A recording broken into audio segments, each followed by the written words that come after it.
Parmi les secteurs qui pourront aider la nouvelle Première ministre à atteindre ses objectifs figure le secteur minier. Les opérateurs du secteur se sont donné rendez-vous à Lubumbashi dans le Haut-Katanga pour la semaine minière de la République démocratique du Congo. L'avenir de l'exploitation minière était au cœur des discussions durant 3 jours. Le constat a été fait, bien que la RDC soit la meilleure réserve minière, les entreprises disent ne pas se retrouver. Que dire des communautés locales? À qui profitent alors les bénéfices du secteur? Accorder plus de priorité aux opérations minières durables et à la transformation locale en RDC, c'est le thème qui a réuni à Lubumbashi les responsables gouvernementaux et les dirigeants des sociétés minières et extractives dans le cadre de la semaine minière. 3 jours de réflexion et de discussion sur l'avenir de l'exploitation minière en RDC. Les sociétés ne se retrouvent pas. Je pense que c'est l'État qui doit mieux encadrer cela. Les objectifs qu'ils ont donnés aux sociétés quand ils ont signé leur contrat, ou alors rehausser ces objectifs. À une certaine dimension, vous avez une classe moyenne qui peut naître, mais c'est la classe intellectuelle qui a l'occasion, la chance de créer et d'avoir aussi cette ouverture au travers des objectifs que la RSP s'est assigné. Cette édition a défini la République démocratique du Congo comme la meilleure réserve minière et souligné l'importance d'un secteur qui fait l'objet d'une attention internationale majeure. En ce qui concerne le cuivre, la République démocratique du Congo a fait au moins plus de 2,6 millions de tonnes de cuivre exportées l'année passée. Ça signifie que le secteur se porte très bien et se situe parmi les top producteurs mondiaux du cuivre au monde. Classé producteur du cobalt dans le monde, le pays de Tshisekedi est aussi, selon les exploitants miniers, l'une des régions les plus riches en ressources naturelles, notamment en cuivre et en uranium, dans son riche espace du Katanga. Actuellement, dans la province du Grand Katanga, il y a le cobalt, il y a le zinc et le cuivre. Le cuivre, c'est ça même, le minerai d'or. C'est le cuivre qui est au top. C'est le cuivre... Même dans les batteries, même dans les câbles électriques, on trouve le cuivre. C'est le métal du développement. Donc le cuivre est exploité partout au monde et le cuivre constitue l'élément moteur du développement de tout pays dans le monde. C'est pourquoi il est beaucoup exploité, c'est pourquoi Kamoa, il est dans le cuivre. Actuellement, la RDC figure parmi les 5 premiers producteurs mondiaux de cuivre. Une activité qui comporte beaucoup de risques majeurs, mais des risques réduits aujourd'hui avec l'exploitation souterraine considérablement moins dangereuse. Tant que c'est dans les périphéries, ça va, ce n'est pas très grave. Mais tant que c'est dans la ville, dans la population, c'est-à-dire dans des quartiers qui sont résidentiels, là, je ne suis pas d'accord avec ça.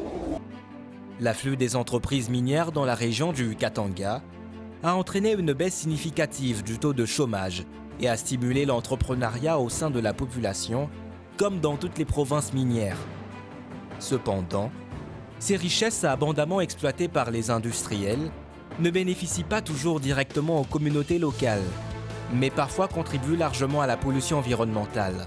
Alors, on a un département qui s'occupe de ce qu'on appelle environnement social et gouvernance, SCG. Un département qui s'occupe de gérer le social, l'environnement et la bonne gouvernance d'une mine. Alors, nous référons à ce que la loi dit.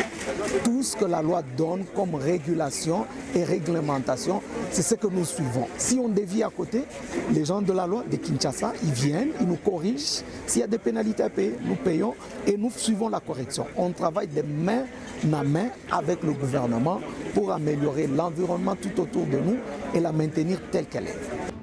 Les activités minières revêtent une importance cruciale pour le bien-être humain à l'échelle mondiale, mais sont également considérées comme les plus dangereuses en termes d'exploitation industrielle, notamment en raison de leur impact sur l'environnement.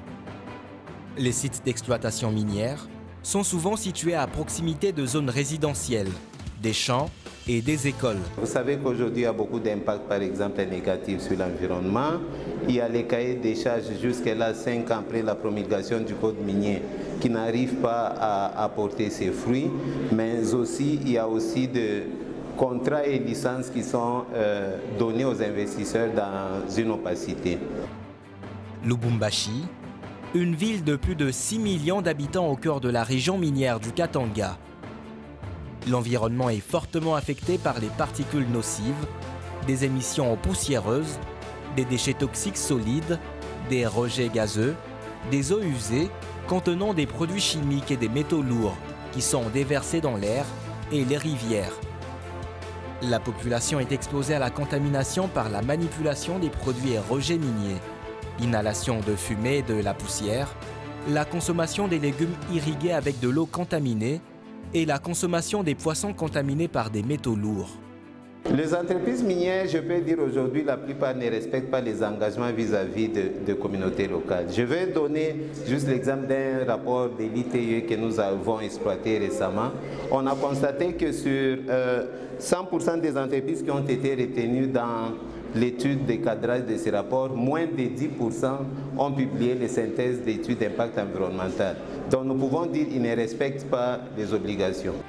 Selon la société civile, certaines entreprises minières sur le terrain respectent les normes environnementales et les règles établies par le gouvernement pour protéger la population.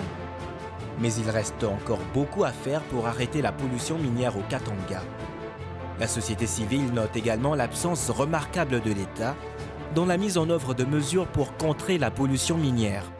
Nous proposons à l'État de jouer efficacement son rôle et surtout de réguler bien les secteurs pour que le code minier soit appliqué. Les ressources minières constituent plus de 60% de recettes publiques en RDC. Le gouvernement congolais compte beaucoup sur ces activités exercées à travers le territoire pour financer sa politique.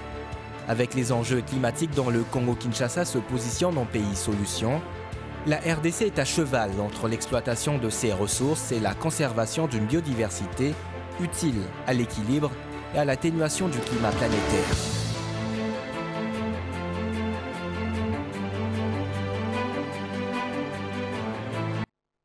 Monsieur Jean-Marie Kassamba, à suivre ce dossier, on comprend que la République démocratique du Congo, à travers sa population, n'est que victime sur le plan de sa poche et même sur le plan environnemental. Écoutez, je vais vous donner quelques vérités qui vont faire mal. Premièrement, nous sommes scandale géologique, mais nous ne bénéficions que d'environ 5% de ce qui ressort de notre sol. 70% de nos mines sont contrôlées par les Chinois. Ceux qui ont les titres sont les Chinois. Il faut y ajouter un peu d'Asiatiques, bien sûr en dehors des Chinois, des Occidentaux, des Libanais, des Indiens. Joseph Kabila, avant de partir, a donné à cette République un code minier qui a failli lui coûter sa vie, qui a généré ou qui génère encore ce que vous voyez depuis quelques temps, l'augmentation de revenus de certains miniers, avec notamment les taxes qui sont versées aux collectivités locales. Mais ce code minier n'est pas observé, appliqué correctement. Je vous ai parlé de la politisation du secteur minier. Allez au Katanga, allez au Lualaba, province orientale, dans les zones que nous contrôlons, vous allez trouver plein de politiciens, y compris ceux qui font beaucoup de bruit ici à Kinshasa. Vous allez trouver des militaires, vous allez trouver les membres des familles qui n'ont rien à voir avec cette industrie. Nous devrions avoir dans ce pays une université axée secteur minier. Nous devions avoir dans ce pays des sociétés de transformation, même partielles. Ça n'existe pas jusque-là.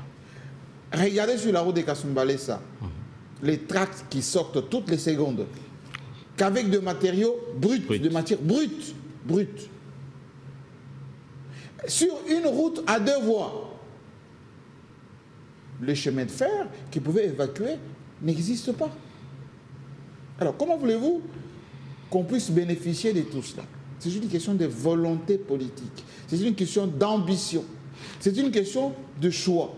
Concrètement, qu'est-ce qui doit être fait? Mais je vous ai dit, c'est une question de choix et de volonté politique. Et quel choix doit-on opérer? Exemple, il devait être mis en place immédiatement une société de régulation en matière de mines. Comme c'est le cas avec l'électricité ARE. Non, c'est pas ça du tout. C'est-à-dire, vous avez votre société qui évalue votre potentiel, qui fait elle-même les études, qui désigne les mines à exploiter et les mines qui sont réservées pour l'extérieur, une société qui peut déterminer les stocks qu'on doit évacuer, c'est-à-dire exporter. C'est à ce moment-là que nous devons déterminer le prix. Nous, on fixe aucun prix. Mais ce sera difficile. Le prix est fixé à Londres, dans les bourses à l'étranger, etc., Exactement. Au Canada, à New York. Ce n'est pas nous. Est-ce que ce n'est pas une utopie pour les RDC de fixer Ce n'est pas une utopie parce que les autres le font. L'Angola, son pétrole, vous pensez qu'il n'y a pas de raffinerie même qui peuvent raffiner d'une manière séquentielle. La richesse du Nigeria, c'est parce qu'il y a des raffineries au Nigeria. En Libye, même en guerre, il y a des raffineries. Il faut qu'il y ait une volonté politique. Cette société-là va permettre à la fois d'octroyer, comme en Russie, des mines aux Congolais. Il n'y a pas de miniers congolais. Mais on venait tout à l'heure de parler des familles, des politiciens. Non, ils sont là pour exploiter les titres. Ils prennent des carrés qu'ils vont donner aux Indiens, aux Chinois, etc. Et ces derniers leur donnent des miettes, en fait. Des petites commissions en liquide. Mais vous parlez des Congolais qui sont des miniers. J'ai dit des Congolais miniers, qui ont des titres, qui ont des sociétés. La respect qui a été mise en place par Joseph Kabila, aujourd'hui, va l'oser faire Félix Tshisekedi avec le directeur général qui fait quand même un travail. Mais on n'y est pas encore. Nous sommes sujets de chantage de ces miniers.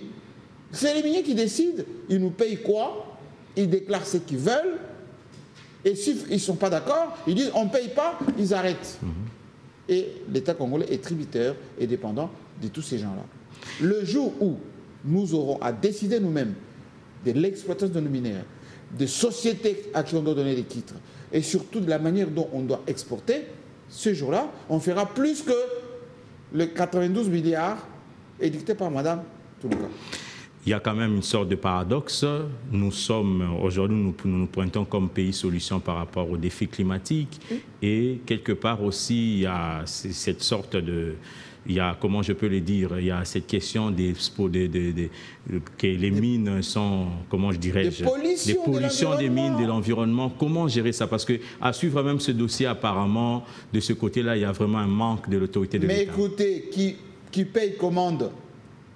Nous n'avons pas la capacité, nous, il y a l'OCC, il y a d'autres services, etc., de contraindre les gens qui polluent l'environnement, soit de fermer, soit de payer des amendes lourdes. Allez à Lubumbashi, votre reportage l'a montré. Allez à Kolwezi. Ici à Kinshasa, allez à Limete. Vous allez voir quand même des petites usines de fabrication de produits de consommation ici à Kinshasa déversent leurs déchets dans le fleuve, dans les petites rivières qui sont autour de Kinshasa. Et ces gens-là sont protégés par les Congolais, par des généraux, par des politiques, etc.